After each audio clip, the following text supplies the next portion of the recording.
In today's video, I will teach you how to mock up an image on a product or a t-shirt using AI. Let's get started.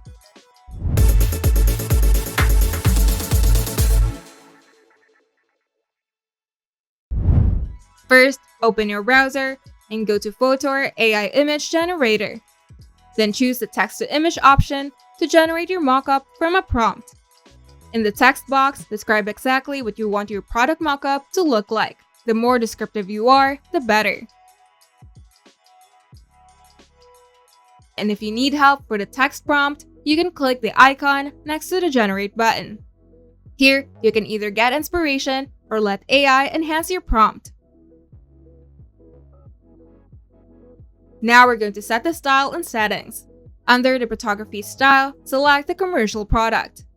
And in the settings panel, choose your aspect ratio and set the number of images that you want Photo to generate.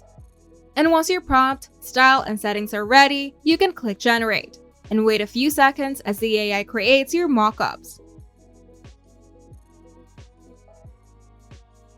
And after generation, you can hover over any image to download it, or choose to edit, or make a video. And you can also download all to save everything at once. And here are some pro tips. Make sure to include context in your prompt, like background setting, lighting, angle, and style. Make sure to also add descriptors like minimalist, or on a mannequin, or folded on a table for more tailored results. And you're done. If you find this video helpful, make sure to leave a like and subscribe. And if you want to see more tutorials, turn on the notification bell to get notified whenever we upload new videos.